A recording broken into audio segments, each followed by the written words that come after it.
얼마 전 경북 봉화의 광산에서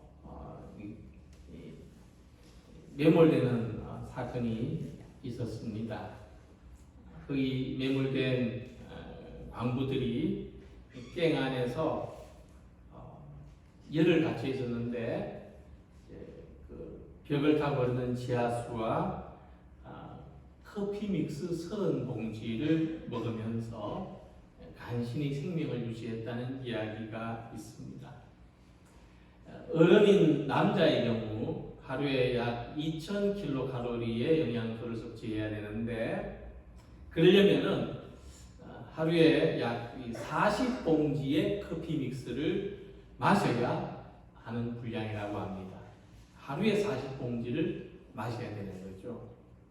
그런데 이 두 광부를 열흘 동안 견디게 한 이 커피 믹스 30개라고 해봐야 유명한 가게에서 파는 커피 한 잔 값도 안 됩니다. 그런데 사람이 생명을 위협받는 이 최악의 조건에서는 하루 이 3봉지의 커피 믹스가 생존하는데 큰 도움이 될 수 있었다 하는 것입니다. 하루에 3봉지씩 나눠 먹은 건 아니지만은 그런 셈이죠. 사람은 옷이 없어도 살 수 있고 집이 없어도 좋게 열흘은 지낼 수 있지만은 일용할 양식, 먹을 것을 제대로 먹지 못한다면 아마도 불가능할 것입니다. 2010년에 발생한 지진으로 인구의 3분의 1, 약 32만 명이 목숨을 잃고 또 전체 인구의 3분의 1이 직접 또는 간접적으로 피해를 입은 IT 공화국이라는 나라에는 진흙과자라고 불리는 것이 있습니다. 지금 보시는 그림과 같은 건데, 이 고운 진흙을 가져다가 물 그리고 소금 또 마가리 이것을 같이 넣고 반죽을 해요. 그리고는 저런 모양으로 만들어 가지고 햇볕에 말립니다. 그리고 마르고 나면은 그것을 빵이나 과자처럼 먹는 거예요.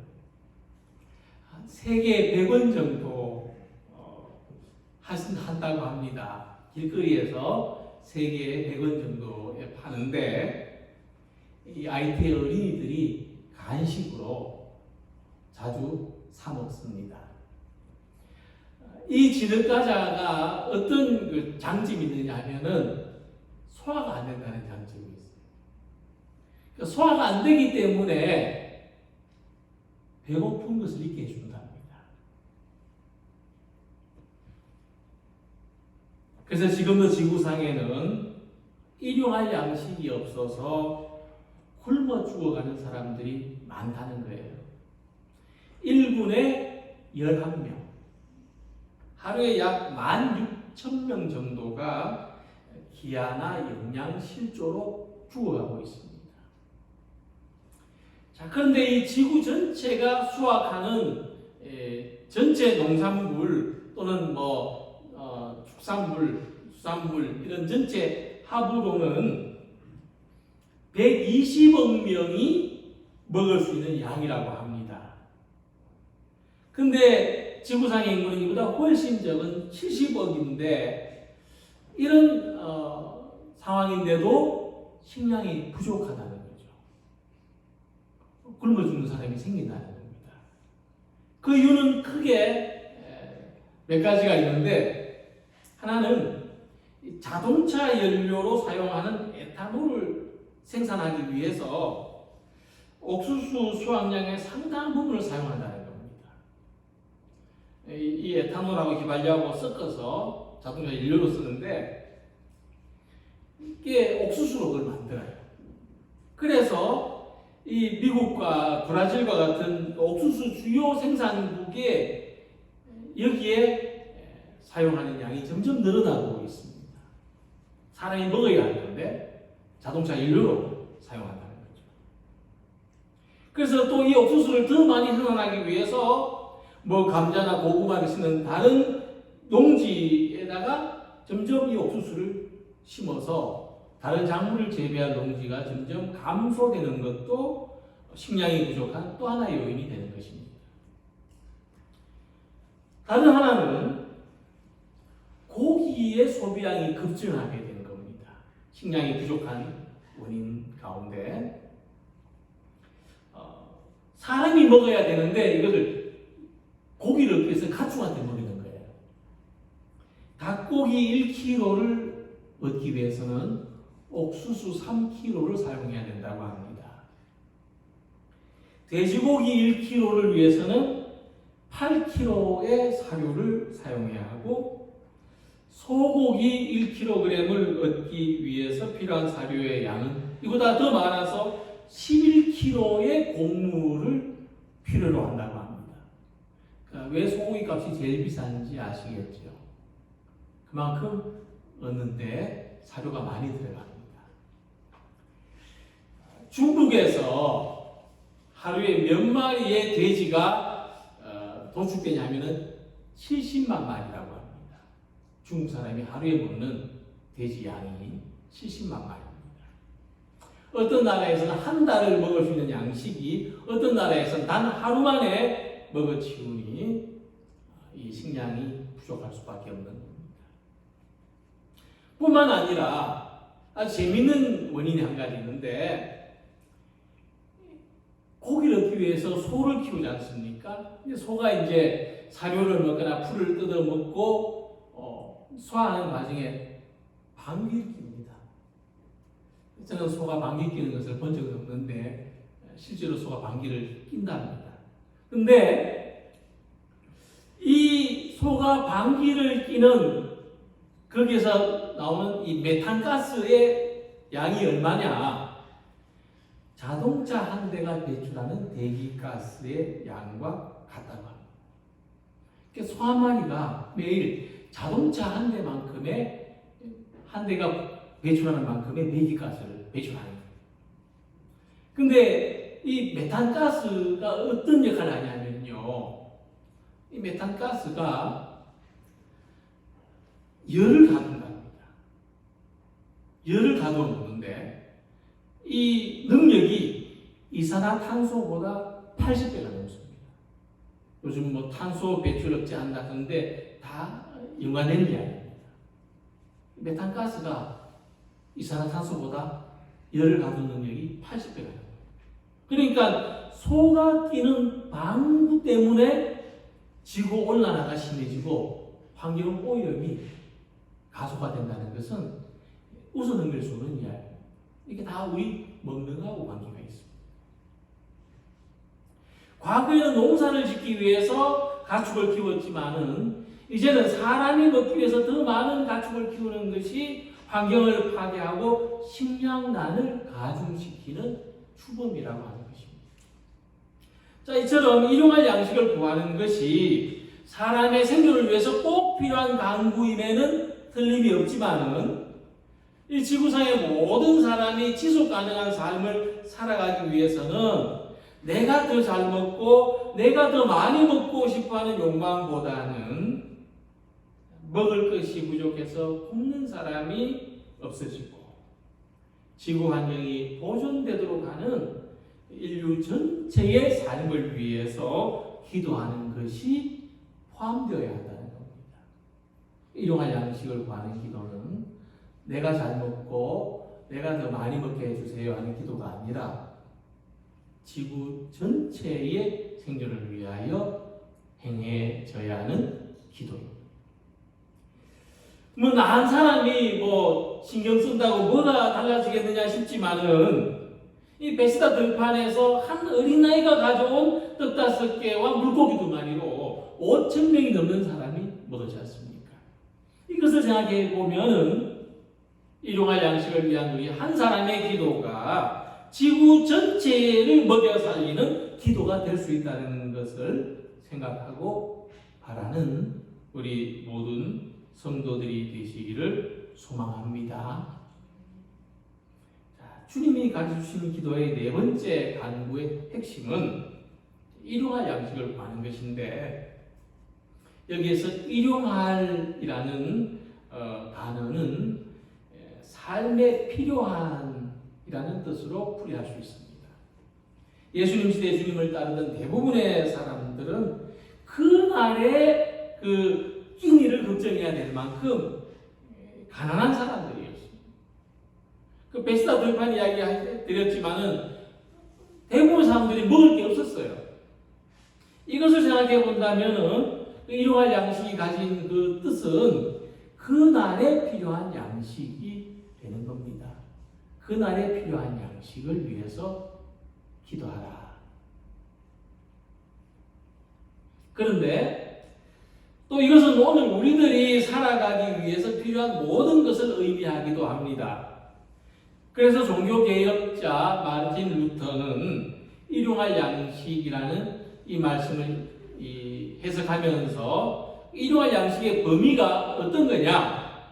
일용할 양식은 음식과 건강뿐만 아니라 집과 가정, 좋은 정부 등을 포함하는 것이다 라고 했습니다. 우리가 살아가는데 필요한 모든 것들이 일용할 양식에 포함된다는 겁니다.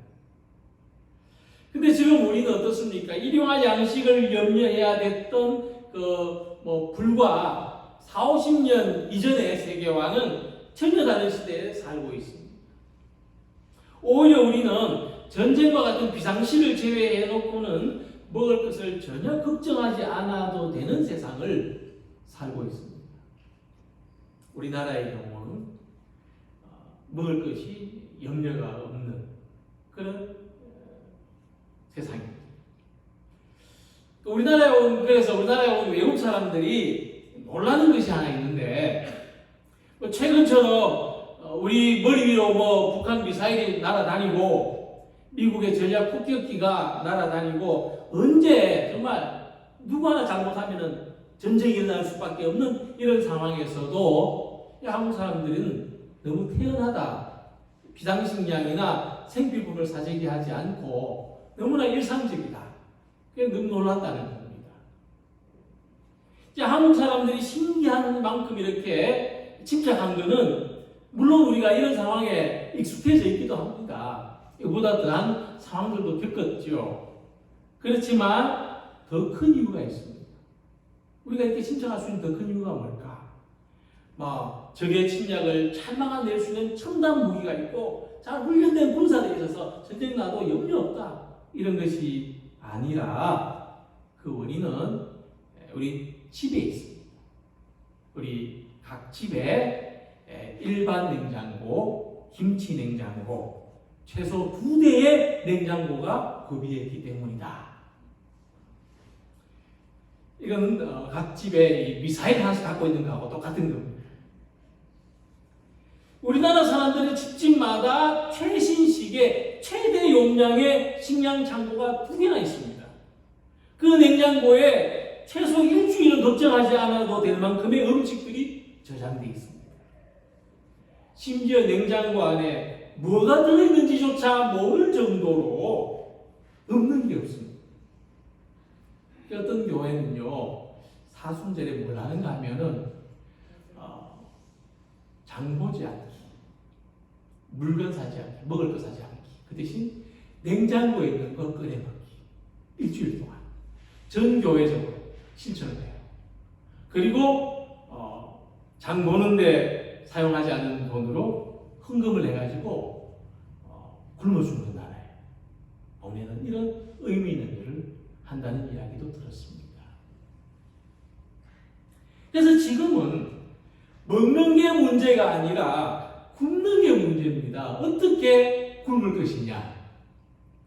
예전과 같이 잘 먹고 살찌게 하는 게 문제가 아니라 다이어트를 하는 것이 일반적으로 사람들에게 더 시급한 문제이죠. 이렇게 배부른 시대를 살아가는 우리에게 과연 일용할 양식을 위한 기도가 필요할까 하는 것입니다.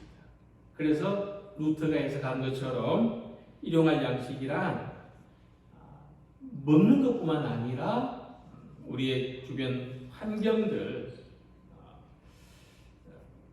오늘을 살기 위해서 필요한 모든 것이다. 이런 해석이 가능한 거죠. 자, 그렇다면 정말 우리가 오늘을 살아가는데 무엇이 필요할까? 오늘을 살아가는데 정말 필요한 것이 무엇일까? 생각해 봅니다. 제가 어렸을 때 하루에 필요한 용돈은 10원이었습니다. 가방 들고 학교 갈 때 10원만 있으면, 10원짜리 동전 하나만 있으면 아쉬운 대로 학교 앞 분식점이나 또 떡볶이, 번데기를 사 먹을 수 있었습니다. 그래서 가방 들고는 학교 가기 전에 늘 엄마 10원만이라고 했습니다. 근데 이 10원만이 어느 날 100원이 되고 1000원이 되고 이제는 10,000원 있어야 커피 한 잔하고 빵 한 개를 사 먹을 수 있게 된 거죠.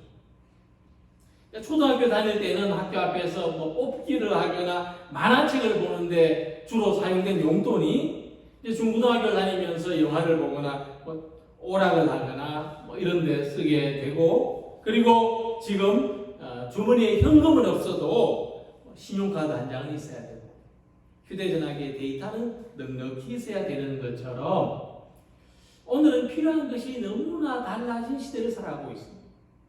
그리고 우리에게는 이외에 또 다른 것이 어쩌면은 없어서는 안 되는 가장 궁극적인 것이 필요한데, 예수님이 이렇게 말씀하셨습니다. 사람이 떡으로만 살 것이 아니요 하나님의 입으로부터 나오는 모든 말씀으로 살 것이라 하였느니라. 그러니까 사람이 떡으로만 살 것이 아니요라는 이 말씀은 사람은 먹는 것만으로는 채워줄 수 없는 존재다 하는 것입니다. 먹는 것은 가장 기본적인 욕구입니다.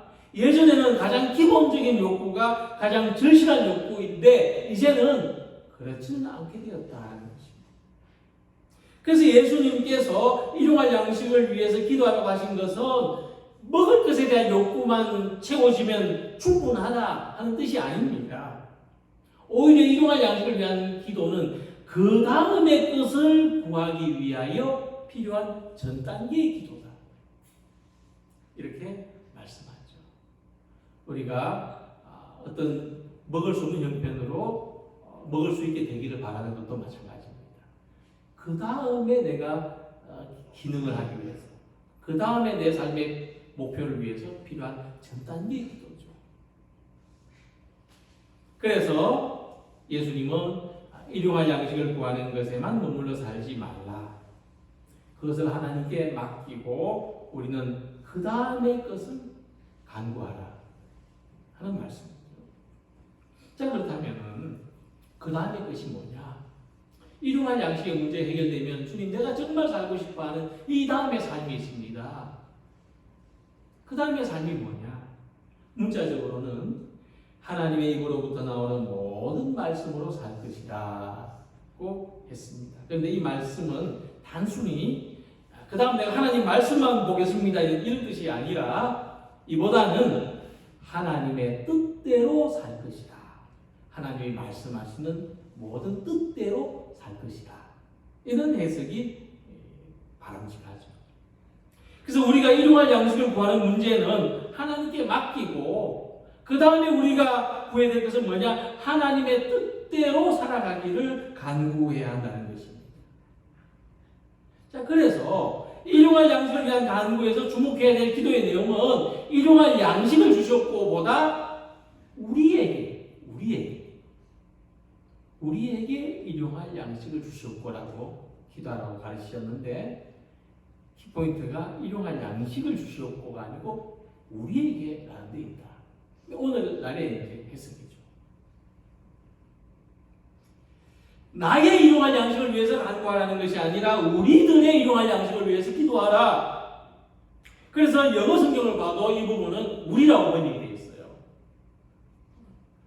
우리는 주로 우리나라 사람들은 나의라는 말을 우리라는 말로 잘 바꿔 쓰지 않습니까?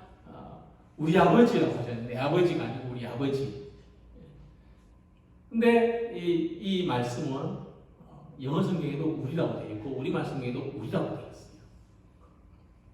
나의 일용할 양식을 주시옵고가 아니고 우리에게 일용할 양식을 주시옵고.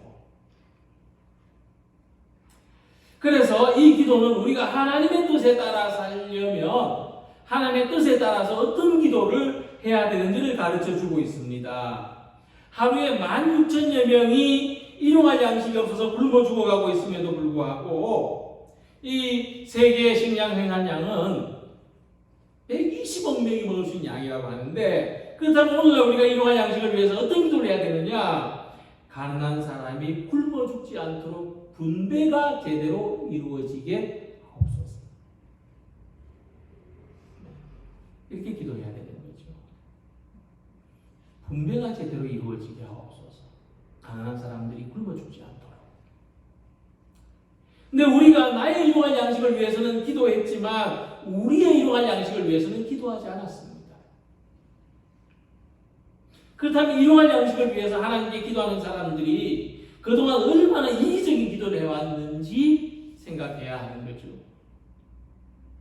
우리의 일용할 양식, 나의 일용할 양식을 구하는 동안 우리는 잘 살게 되었습니다. 잘 먹게 됐습니다. 이제 일용할 양식을 위해서 기도할 필요조차도 못 느끼게 되었습니다. 그러나 여전히 우리의 일용할 양식을 위해서 기도해야 될 의무가, 책임이 우리에게 있는 것입니다. 그래서 이 간구는 주님 앞에서 나 혼자만 잘 먹고 나 혼자만 안락하게 살겠다고 하지는 않았는지를 반성하게 합니다. 갈백은 말하기를 더 가지고 싶다, 더 쌓아놓고 싶다, 더 누리며 살고 싶다는 욕망을 내려놓고 필요한 만큼만 구하라는 기도라고 해석했습니다. 일용할 양식을 구하는 기도는 이미 주신 것을 충분한 것으로 알고 내가 가진 것을 이웃과 나누면서 살아갈 줄 아는 은혜를 구하라. 다른 사람과 연결되는 삶을 구하라 하는 기도입니다. 그래서 이 설거지 그릇이라는 제목의 시가 있는데 이런 내용의 시입니다. 하나님, 설거지 그릇에 감사드립니다. 많은 이야기를 담고 있는 그릇들입니다. 수북이 쌓인 그릇들 앞에 서니 우리 모두 넉넉하게 살고 있는 느낌입니다. 다른 나라 사람들은 굶고 있는데 우리는 끼니를 걱정하지 않습니다. 이 쌓인 그릇들은 하나님이 우리에게 너무 잘해주신다는 증거입니다. 이 설거지 그릇을 보고, 수북이 쌓여있는 설거지 그릇을 보고 넉넉하게 베풀어 주시는 주님의 은혜를 깨닫는 것, 그리고 이런 음식을 먹지 못하고 굶고 있는 사람들을 생각하는 것이 바로 일용할 양식을 구하는 기도가 가진 정신입니다. 그래서 우리의 욕구가 커서 그런 것이지 우리는 이미 많은 것을 누리고 있습니다. 그렇지만 세상은 우리에게 더 많은 것을 가지도록 또 유혹합니다. 사실 대부분의 사람들이 여기서 자유롭지 못합니다. 과거는 과거고 지금은 더 나은 것들을 추구하고 싶죠. 그래서 만족도 없고 감사도 모르고 나눌 줄도 모르고 품을 수도 없고, 한쪽에서는 빵이 모자라서 고민인데 한쪽에서는 남아서 고민입니다. 하나님이 우리에게 주신 모든 것은 나를 위한 것이 아니라 우리 모두를 위한 것임을 알아야 하는 것입니다. 하나님은 오늘도 우리에게 일용할 양식을 주십니다. 우리가 매일 먹는 음식은 작고 사소한 것일 수가 있습니다. 그런데 그것마저도 하나님께서 은혜로 주시는 것입니다. 하나님이 우리의 모든 것까지 보살펴 주시고 책임져 주시는 것이 우리 밥그릇 속에 담겨 있습니다. 우리가 무엇을 먹든지. 우리 건강이 좋지 못해서 미역을 먹더라도 그 밥그릇 속에 하나님의 은혜가, 하나님의 보호하심이 들어있습니다. 우리가 당연하게 여기는 이 모든 것이 하나님의 은혜요, 하나님께 의존되어 있다는 것을 고백하는 기도입니다. 하나님께서 일용할 양식을 주시지 않으면 우리는 살 수가 없습니다. 농부가 아무리 피땀을 흘려서 농사를 짓는다 할지라도 비가 내리지 않으면 열매를 거둘 수 없고, 또 해가 내리쬐지 않으면 수확을 할 수가 없는 것입니다. 그래서 곡식이 열매를 맺도록 적절하게 햇볕과 비를 내려주시는 분이 하나님이십니다. 우리는 지극히 당연하게 생각하는 이 모든 것에 대해서 이것을 주시는 하나님께 감사하며 살아가기를 소망합니다. 그래서 누가복음 12장 20절 21절에서 하나님은 자기만 알고 살아가는 어떤 부자에게 이렇게 말씀하십니다. 어리석은 자여, 오늘 밤에 내 영혼을 도로 찾으리니 그러면 내 준비하는 것이 누구의 것이 되겠느냐? 예수님 말씀하시기를 자기를 위하여 재물을 쌓아두고 하나님께 대하여 부유하지 못한 자가 이와 같으니라고 하셨습니다. 하나님께 대해서 부유하지 못하다는 것은 뭐냐면, 나의 일용할 양식만 넉넉하면 아쉬울 것이 없다고 생각하는 삶의 태도를 가리키는 것입니다. 그래서 일용할 양식을 위한 기도는 단순히 물질적인 양식을 위한 기도가 아니라 이 땅에 우리의 삶이 하나님의 도우심으로, 하나님의 은혜로 살아가심을 고백하는 가장 근원적인 신앙 고백입니다. 일용할 양식을 위한 기도는 우리의 가장 근원적인 신앙 고백이라고 하는 것입니다. 그래서 일용할 양식을 위한 기도는 단순히 먹을 빵, 밥 한 그릇에 대한 기도가 아니라 하나님의 교제를 구하는 기도입니다. 하나님과의 교제가 끊어진 삶은 아침 뭐 먹을까, 점심 어떻게, 저녁을 뭐 먹을까, 이런 끼니 걱정만 하면서 살지만, 하나님과 교제하는 삶은 아침과 점심과 저녁에도 하나님의 은혜를 생각하며 사는 것입니다. 밥그릇을 대할 때마다 이 밥그릇 속에 담긴 하나님의 은혜, 모든 수고, 또 우리는 모두가 연결되어 있다고 하는 이 귀한 마음을 가지는 것입니다. 하나님은 우리에게 오늘의 양식뿐만 아니라 내일의 양식도, 일용할 양식뿐만 아니라 그날의 양식까지도 후히 주시는 하나님이십니다. 나는 가난하지만 하나님은 부유하십니다. 하늘이 공급해 주시는 만나로서 충만해지기를 소망하는 우리 모든 성도님들이 되시기를 바랍니다. 그래서 오늘 일용할 양식을 위해 구하는 기도에는 하나님은 우리가 구하는 것을 주시지만 또 그것을 잘 사용할 수 있는 책임도 함께 맡겨주시는 의미가 있습니다. 그동안 내가 누린 것들을 또 내가 얼마나 책임 있게 사용해 왔는지를 생각할 수 있는 시간이 되기를 바랍니다. 먹을 것뿐만 아니라 하나님 우리에게 주시는 모든 삶에 대한 사명을 잘 감당해서 남는 것을 땅에 쏟아붓지 아니하고 더 낮은 곳으로, 더 소중하게 사용되는 곳으로 흘려보내는 은혜의 물길을 더 넓히고 더 풍성하게 만드는 우리 모두가 되시기를 주님의 이름으로 기원합니다. 기도드리겠습니다.